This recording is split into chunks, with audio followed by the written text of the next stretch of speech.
नमस्कार विद्यार्थियों, ऑनलाइन कक्षाओं में आपका स्वागत है। विद्यार्थियों, हमने पिछले वीडियो के माध्यम से लोहा इस्पात उद्योग, सीमेंट उद्योग, दोनों उद्योग देखे हैं। इसके बाद हमारे पाठ्यक्रम के अनुसार देखें तो तीसरा प्रमुख उद्योग जो है वो आपका है सूती वस्त्र उद्योग। इंपोर्टेंट भी है सूती वस्त्र उद्योग। देखो, हम बात करें सामान्यतः हमारे कोर्स के अकॉर्डिंग हम पढ़ रहे हैं कि सूती वस्त्र उद्योग जो है वह एक परंपरागत उद्योग है। कैसा है? परंपरागत उद्योग है। और यह उद्योग है प्राचीन काल से चला रहा है। कहने का मतलब जो विकास वर्तमान में है वो विकास नहीं था, लेकिन प्राचीन काल से सूती कपड़ा हमारे भारतीय क्षेत्र में बनता आया है। इसके प्रमाण है वो बहुत सारी सभ्यताओं में हम देखने को मिलते हैं। साथ ही साथ जो ये परंपरागत उद्योग है, ये सूती वस्त्र जो बनाने की क्रिया है, इसका महत्व है भारतीय इतिहास में बहुत ज्यादा माना जाता है।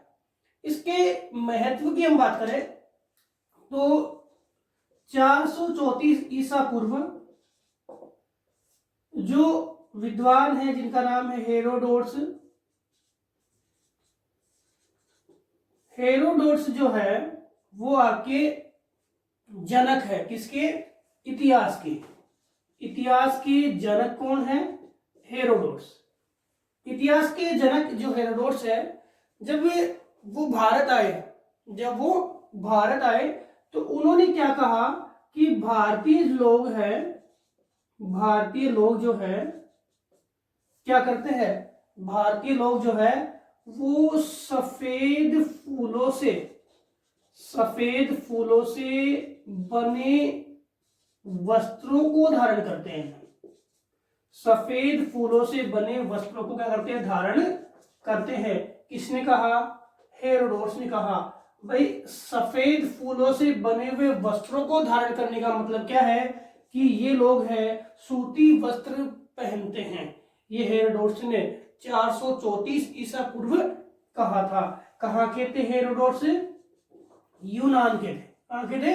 यूनान के थे।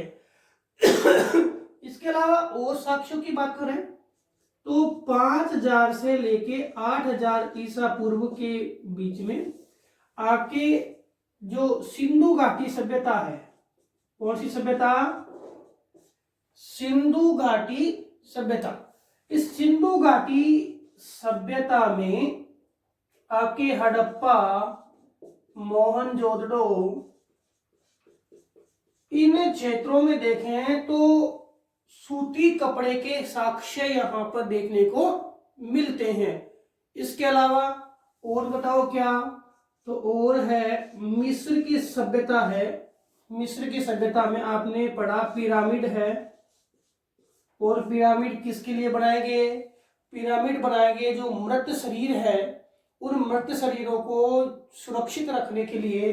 अब पिरामिडों में क्या बने हैं, क्या रखे हैं? मृत शरीर। और इन मृत शरीरों के चारों तरफ जो लपटा हुआ, मृत शरीरों के चारों तरफ जो लपटा हुआ जो कपड़ा है, ये भारतीय मलमल है। क्या है? भारतीय मलमल यानी सूती वस्त्र है। बताओ, साक्ष्य इसकी कहां से मिले? 2000 वर्ष पहले की बात है। 2000 वर्ष पहले की बात है। क्लियर? तो ये हमारे सूती वस्त्र को क्या है? प्रमाण देते हैं कि भारतीय सूती वस्त्र उद्योग कैसा था? परंपरागत था। इसके बाद मुगल यात्री जिसका नाम क्या है? टेवनियर।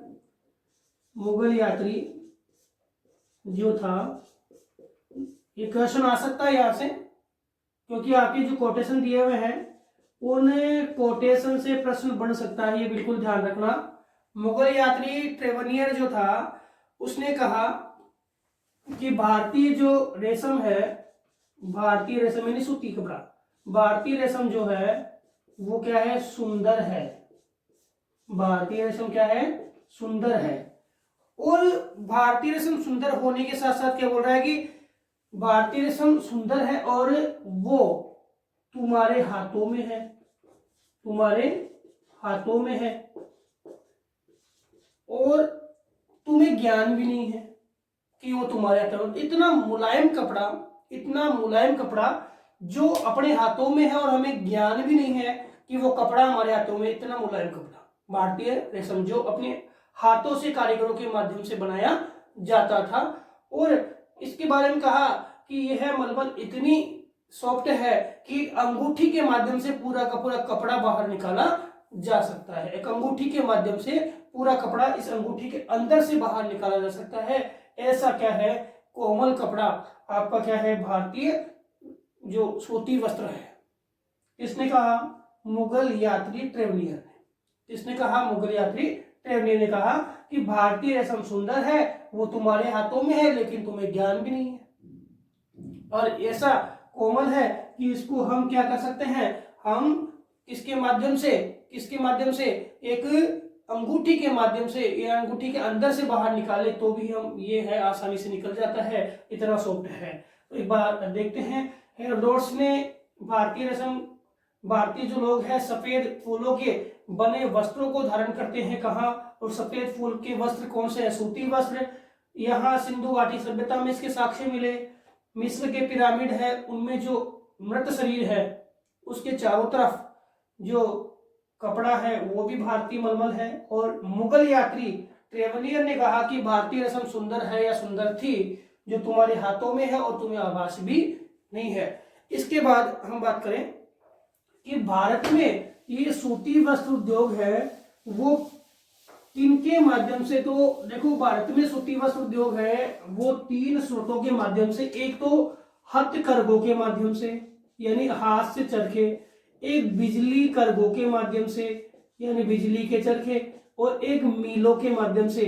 तो 3 क्षेत्रों में भारतीय सूती वस्त्र उद्योग चल रहा है। सबसे ज्यादा देखो मील हथकरघे हैं वो पहले थे, वर्तमान में क्या हो गया, बिजली करघे। मीलों की संख्या अलग ही है, लेकिन जो स्थानीय श्रमिक है, जो परंपरागत श्रमिक है, वो अपना ही काम करता है। वो मीलों में क्या है, किसी प्रकार का काम नहीं करता है, क्योंकि वो परंपरागत श्रमिक पीढ़ी दर पीढ़ी चलते आ रहे हैं, श्रमिक पीढ़ी दर पीढ़ी चलते आ रहे हैं। तो भारतीय जो हथकरघे हैं उनके निर्माणों की बात करें तो कौन कौन से क्षेत्र है वो फेमस है। तो एक तो नागाभीपट्टनम, कौन सा है, नागाभीपट्टनम, ठीक है। और इसके बाद है जो बांग्लादेश का ढाका, यहाँ की जो सूती वस्त्र है वो क्या है, फेमस है। इसके अलावा देखें तो आपके भरूच, भरूच किसका है, गुजरात का है भरूच। और इसके अलावा हम बात करें कालीकट, कालीकट जिसका नाम कोचीकोड हो गया आजकल, ये जो प्रमुख क्षेत्र है जहां पे सूती वस्त्र, ये यहां से यहां तक, यहां से यहां तक, यहां से यहां तक, मतलब पूरे क्षेत्र में सूती वस्त्र उद्योग का क्या था, विकास था। क्या था, सूती वस्त्र उद्योग का विकास था। तो भारतीय जो सूती वस्त्र उद्योग, मैंने आरंभ में कहा कि परंपरागत स्रोतों के आधार पर वर्तमान में हथकरघों के माध्यम से भी, बिजली करघों के माध्यम से भी और मीलों के माध्यम से भी सूती वस्त्र का उत्पादन किया जाता है। अब इसके बाद हम बात करें कि जो सूती वस्त्र उद्योग है उसको कब समस्या आई, कब इसके सामने एक बड़ी जो एक कठिन परिस्थिति उत्पन्न हो गई। तो कठिन परिस्थिति इसके सामने हुई 18वीं शताब्दी में। कब हुई, 18वीं शताब्दी में। 18वीं शताब्दी में क्या हुआ था, तो 18वीं शताब्दी में कौन सी क्रांति आई थी, औद्योगिक क्रांति आ गई थी। कौन सी, औद्योगिक क्रांति जब आई तो इसके सामने एक विकट समस्या उत्पन्न हो गई। और विकट समस्या क्या थी कि जैसे रेलवे का विकास हुआ, रेलवे का विकास हुआ, स्वेज नहर का निर्माण हुआ। तो दोनों के कारण, रेलवे और स्वेज नहर के निर्माण के कारण क्या है, भारतीय जो सूती है, सूती वस्त्र है, वो धीरे धीरे उनकी जो विकास की स्थिति थी वो क्या होने लगी, धीरे धीरे निम्न होने लगी। और विदेशी जो सूती वस्त्र है उसको प्राथमिकता मिलने लगी। क्यों मिलने लगी, देखो एक तो रेलवे का विकास हुआ, तो भारत के जो कपास क्षेत्र थे वो अंग्रेजों द्वारा कपास क्षेत्रों से कपास वो ले जाई गई कहाँ पर, बंदरगाह पर। मुंबई मुख्य था, यहाँ से स्वेज नहर बढ़ गई तो स्वेज नहर के माध्यम से कहाँ ले जाया गया, ब्रिटेन। ठीक है, और ब्रिटेन से है वो सूती वस्त्र तैयार किया गया और कहाँ लाया गया, भारत में। अब ब्रिटेन से जो सूती वस्त्र तैयार हुआ वो मीलों का था, और ये मील जो थी उनसे सूती वस्त्र तैयार हो रहा है, वो कैसा है, सस्ता है, और कैसा है, मशीनों से निर्मित है। और ये हमारा जो सूती वस्त्र है वो हथकरघों से निर्मित है, तो ये महंगा है। और देखें तो गुणवत्ता भी है वो अलग है, इसकी अलग है। इस कारण से भारतीय सूती वस्त्र को प्रतिस्पर्धा करनी पड़ी। और उसके बाद मतलब औद्योगिक क्रांति के बाद धीरे धीरे भारतीय सूती वस्त्र की महत्ता कम हो गई। दूसरी बात यह थी, और फिर भारत जब आजाद हुआ तो अधिकांश जो क्षेत्र थे हमारे सूती वस्त्र के उत्पादक क्षेत्र थे या कपास के उत्पादक क्षेत्र थे। जो कपास है हमारे पास में दो प्रकार की होती है, हमने पढ़ा है, पिछली कक्षा में पढ़ा है कि कपास हमारे पास में दो प्रकार की होती है। तो भारतीय कपास, ठीक है, भारतीय कपास होती है छोटे रेशे वाली, और एक होती है अमेरिकन कपास। अमेरिकन कपास होती है लंबे रेशे वाली।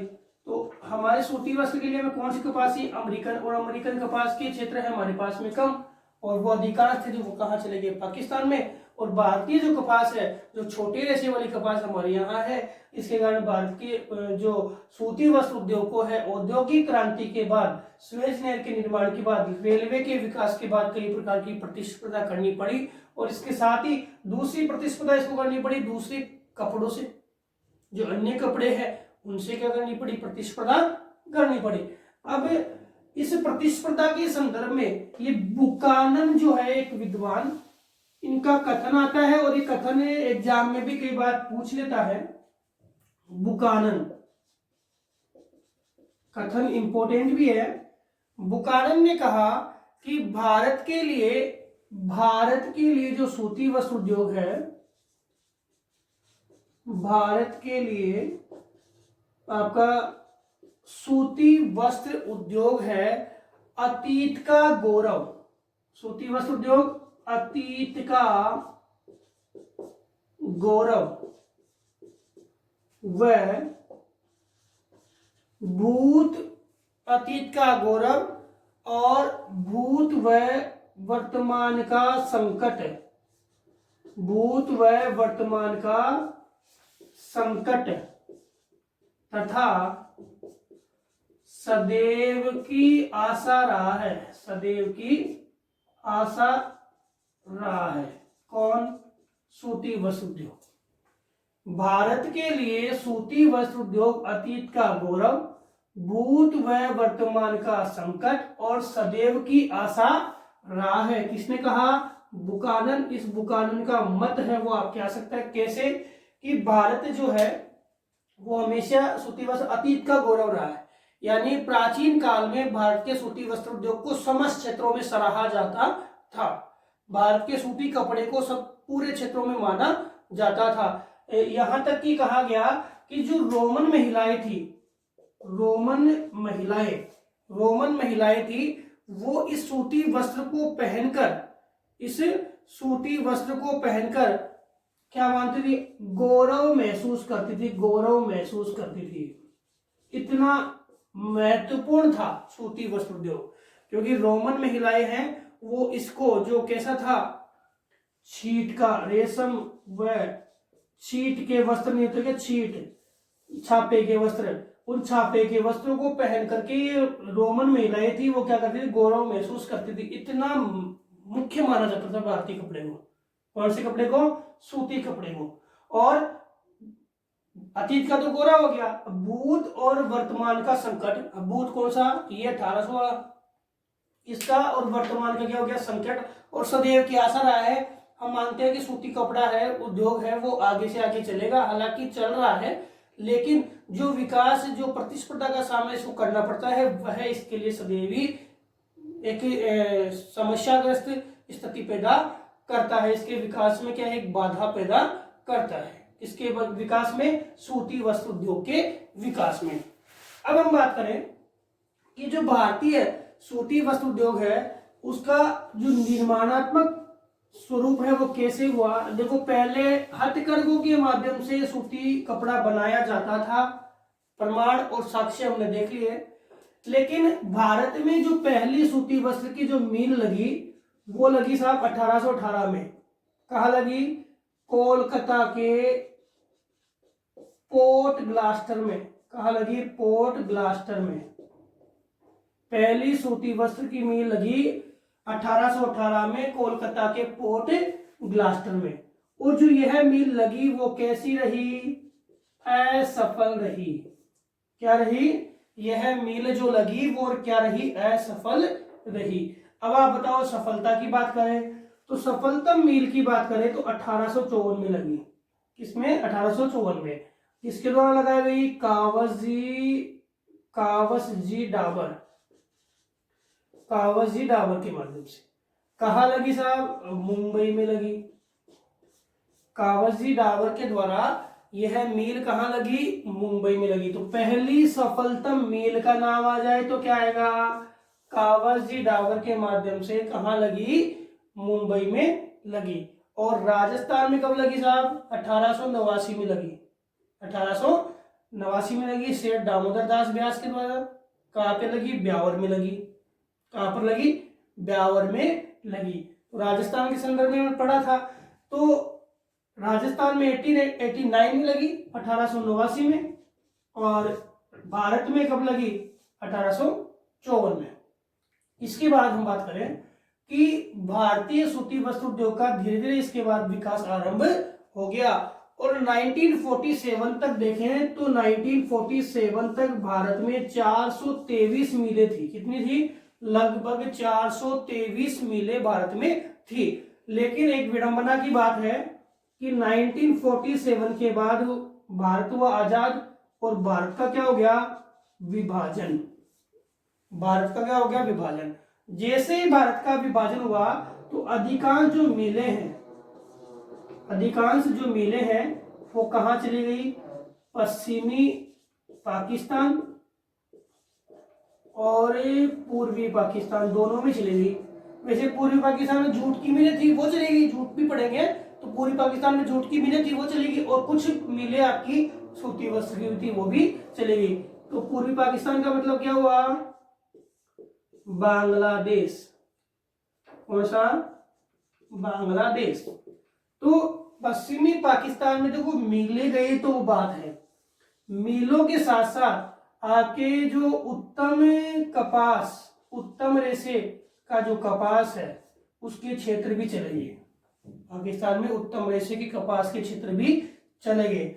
फिर भी कोई बात नहीं, भारत ने 1947 के बाद सूती वस्त्र उद्योग के क्षेत्र में अपूर्वभूत विकास किया।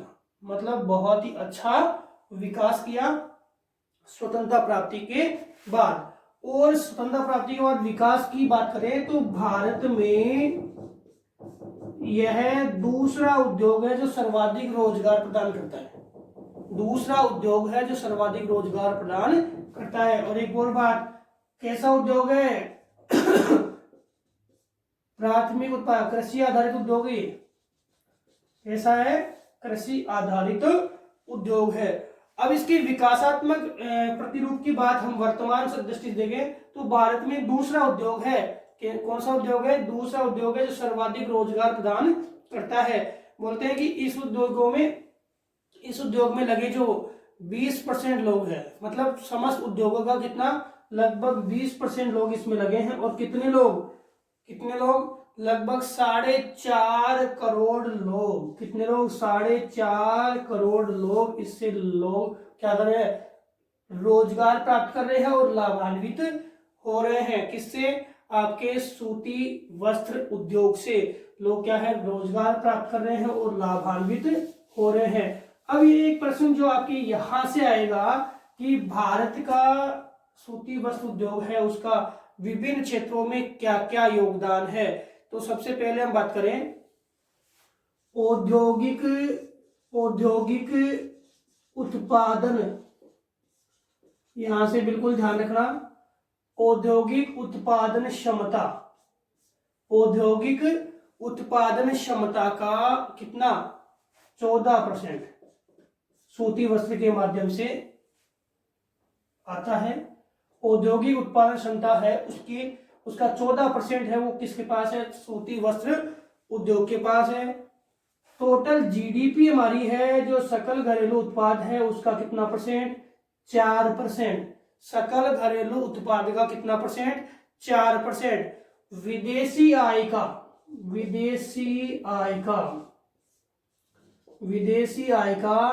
1.7%। कितना?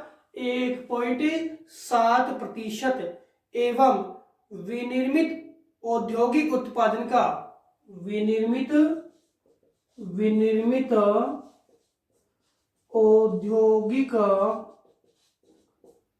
उत्पादन का 20%। विनिर्मित औद्योगिक उत्पादन का कितना? 20%। और निर्यातों का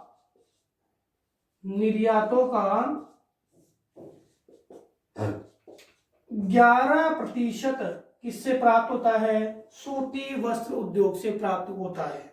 और मैंने अभी बताया कि विभिन्न उद्योगों में लगे 20% लोग या 4.5 करोड़ लोग सूती वस्त्र उद्योग में रोजगार की प्राप्ति करते हैं। किसमें? सूती वस्त्र उद्योग से रोजगार की प्राप्ति करते हैं। एक बार इसको रिपीट करते हैं।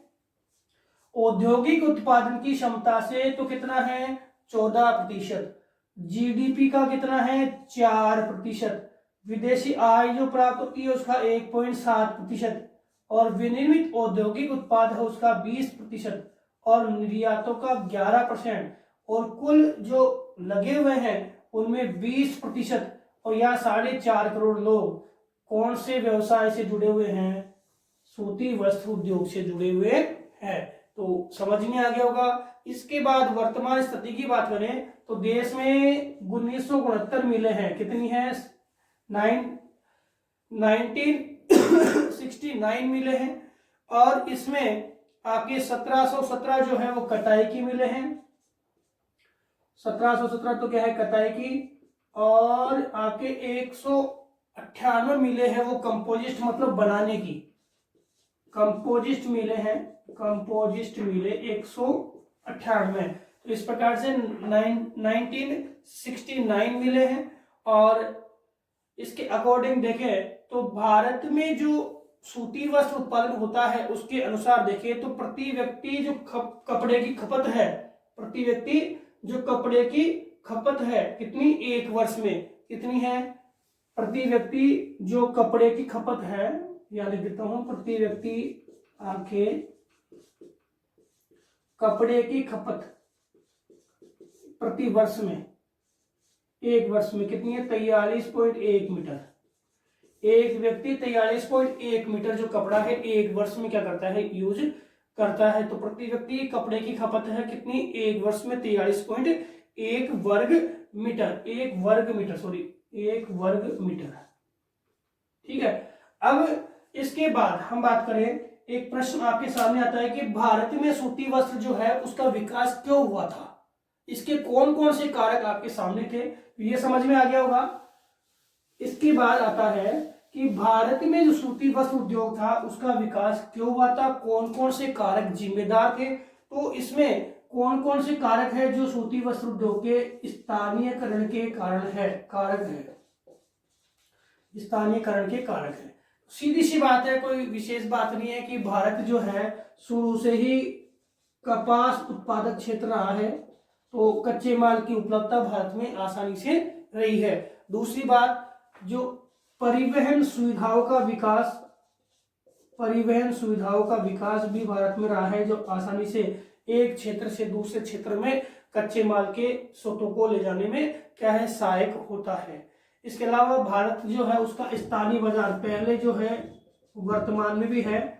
भारत की जो बड़ी जनसंख्या है, इस बड़ी जनसंख्या के कारण भारत के अंदर बाजार की सुविधा जो है वो इसके विकास में क्या है? सहायक है। मतलब बड़ी जनसंख्या और मांग के आधार पे क्या होता है? किसी भी उद्योग का विकास होता है। इसके अलावा नियमित विद्युत आपूर्ति, ये भी क्या है, इस उद्योग को प्रोत्साहित कर रही है कुछ भागों को छोड़कर। इसके अलावा भारत में देखो कुशल कुशल परंपरागत श्रमिक है साहब। कैसे हैं? कुशल परंपरागत श्रमिक। और ये श्रमिक है वो सस्ते श्रमिक है, कुशल भी है और परंपरागत है। कुशल कैसे हैं? वो परंपरागत है, किसी प्रकार की कुशलता की भी आवश्यकता नहीं। अधिकांश जो श्रमिक है वो पीढ़ी दर पीढ़ी बने हुए हैं, इसके कारण भी इसका विकास हुआ है। और पूंजी पूंजी जो है और आधुनिक तकनीकी,